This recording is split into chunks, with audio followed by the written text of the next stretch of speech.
Hi పిల్లలు, ఎలా ఉన్నారు? ముందుగా అందరికీ కృష్ణాష్టమి శుభాకాంక్షలు. అలాగే ఈరోజు మనం కృష్ణాష్టమి అనే మరో కొత్త కథ చెప్పుకుందామా?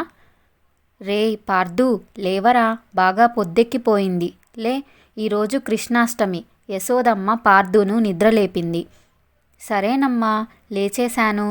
కృష్ణాష్టమికి వెన్న ఉండలు చేస్తావు కదూ?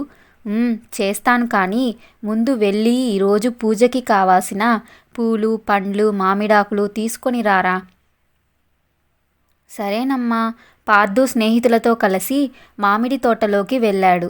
మామిడాకులు మళ్ళీ కోసుకుందాం లేరా, ప్రక్కనే జామ తోటలో జామకాయలు కోసుకుందాంరా అంటూ స్నేహితులు నలుగురూ కలిసి జామకాయల కోసం వెళ్ళారు. తోటమాలి వచ్చేదాకా జామకాయలు కోసుకున్నారు. కొన్ని తిని కొన్ని నిక్కరు జోబులో, చొక్కా జోబులో పెట్టుకున్నారు. దారిలో పెద్ద చెరువు ఉంది. అది చూసేసరికి వాళ్ళందరికీ ఈత కొట్టాలనిపించింది.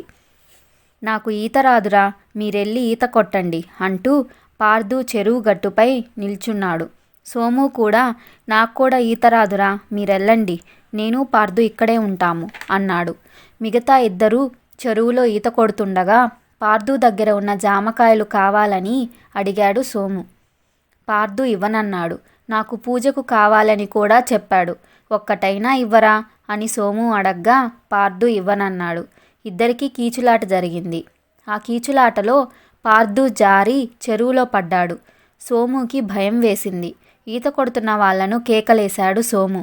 అప్పటికే వాళ్ళు చాలా దూరం వెళ్ళారు. వాళ్ళకి వినిపించలేదు. సోము భయంతో పెద్దగా అరుస్తూ కేకలేశాడు. పార్దు చెరువులో పడ్డాడు, రక్షించండి, రక్షించండి అంటూ. పాండురంగడు ఆవుల్ని మేపుతూ చెరువు దగ్గరకు వచ్చాడు. ఇంతలో సోము ఏడుస్తూ వస్తుండగా యశోదమ్మ ఎదురొచ్చింది. సోము జరిగిందంతా చెప్పాడు. యశోదమ్మ ఏడుస్తూ భయంతో, కృష్ణ, నా బిడ్డను కాపాడు అంటూ చెరువు వద్దకు వచ్చింది. అప్పటికే పాండురంగడు చెరువులోకి దూకి పార్దుని రక్షించాడు. పాండురంగడు పార్దు తాగేసిన నీళ్ళన్నీ కక్కిస్తున్నాడు. పార్దు నెమ్మదిగా కళ్ళు తెరిచాడు.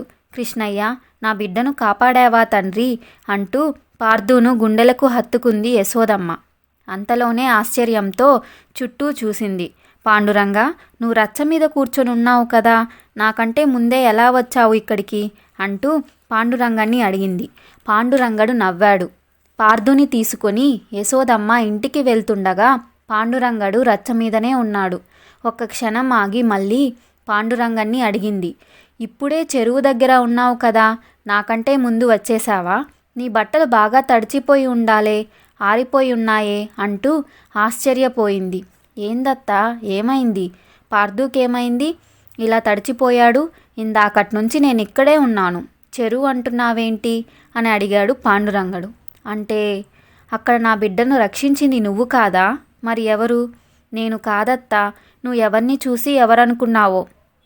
హా, కృష్ణ, నిన్ను భక్తితో కొలిచినందుకు నా బిడ్డను నువ్వే రక్షించావు కదూ అంటూ ఇంట్లో కృష్ణుని విగ్రహం ముందు చేరి పరవశించిపోయింది యశోదమ్మ.